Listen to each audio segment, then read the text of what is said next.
Ja täna oleme tulnud Tervisetaskuga siia Eesti HR Seltsi 2026. aasta summitile ja ka esimest korda oleme filmimas koos teise Kadriga Tervisetasku live podcasti just siinsamas laval. Kadri, mis tunded sind valdavad? Põnevad, natuke ärevad, aga nii nagu me ennem ühe sildiga siin pilti tegime, et koos suudame palju, et nii ongi, koos suudame palju. Nii et läheme, teeme ära. T1 Venjus toimunud üritust korraldas Eesti HR Selts. Seltsi president Helo Tamme rääkis, kuidas sündis tänavuse ürituse teema.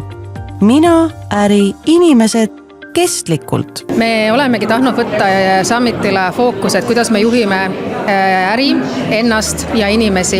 Ja selle korral me tahtsimegi just tuua sisse just selle kestliku poole, mitte niivõrd ESG vaates, kuivõrd üleüldiselt kestliku juhtimise vaates, kuidas meil oleks olemas äri täna ja tulevikus, kuidas meil on olemas töötajaid tulevikus ja kuidas ennast hoida, et mina suudan ka siis juhtida või personali inimesena juhtida siis äri ja inimesi. Kuid mis on personalijuhtimise valdkonna kõige tulisemad väljakutsed? Kõige tulisem teema võiks öelda on ikkagi täna AI. Kõik see muutuv maailm, mida on toonud kaasa siis see AI tulek, kuidas siis tulla toime erinevate kas või generatsioonidega selle AI vaates, et ühed tahavad AI'd rohkem, teised võib-olla tahavad vähem, kuidas ma õpin, mis on turvaline, milliseid võimalusi on, kuidas ma arendan ja koolitan oma inimesi, kuidas ma siis olen ka seda AI'd kasutades produktiivsem, et me teame ju ka seda, et need, kes kasutavad AI'd ja väga teadlikult, kuidas me kas või siis sellised ChatGPT-laadsed erinevad platvormid, mida kasutatakse, eks ole, et on teada, et tegelikult kindlasti erinevad uuringud ütlevad erinevat, aga kuskil 10 tundi nädalas aitab see kokku hoida, ehk see kogu see produktiivsuse teema siin juures. Koha peal tutvustasid oma tegevust mitmed ettevõtted. Nende seas ka pro-ohutus. Mis on praegu kõige sellised põnevamad ja uudsemad suunad ergonoomikas? Ma ütleks, et aktiivne töötamine, aktiivne istumine, aktiivne seismine. Ja mis värk selle suurepärase sadulaga on, mis praegu viimasel ajal kirgi kütab? No ikka see, et meid on õpetatud 90 kraadi istuma, mis tähendab seda, et meie vaagen peaks ka olema 90 kraadi, aga kahjuks vaagen ei suuda suuremat nurka kui 60 kraadi võtta, mis tähendab seda, et me peame seljaga kompenseerima see üle 30 kraadi. Ehk siis, mis siis toimub, pildikult öeldes on see, et meie vaagen on nii ja me hakkame selga kõverdama ja 4. ja 5. lüli vahelt läheb disk nihkesse. Kas siis taha suunas, eks meil hakkab selg valutama või külg suunas ja hakkavad meie jalad surisema, jalad lähevad alt ära näiteks. No igapäevase kontoritöötajana on see tegelikult minu igapäevane probleem, et selg väga valutab. Et kuidas siin see sadul siis appi tuleb? Kui me nüüd oleme sind seadistanud õigele kõrgusele, siis põhimõtteliselt on su lülisammas ja vaagen tema loomupäras asendis, ehk siis põhimõtteliselt sellises asendis ja su nii-öelda raskus toetub ülevalt alla, ehk siis jaotub diskidele ja lülidele võrdselt ja põhimõtteliselt tänu sellele ei teki ka diski sopistumist.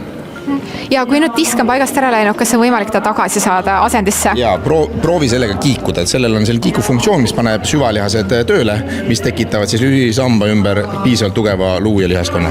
Ergonoomikast targemaks saanud küsisime ka üritust külastavatelt personalijuhtidelt, kuidas seni päev meeldinud on. Väga inspireerivaid ettekandeid on olnud siin, et väga meeldivad need juhtide kogemused ja milliseid õppetundi nad oma enda kogemustest on välja toonud.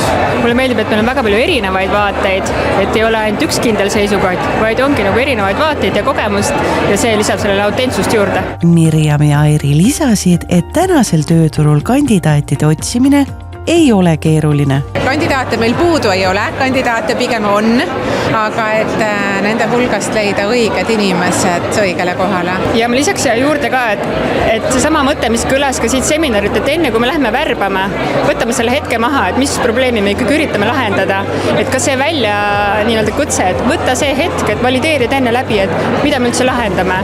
Et see tempo on nagu nii kõigil peal, aga mida me siis lähme lahendame, mis inimest me tahame otsida.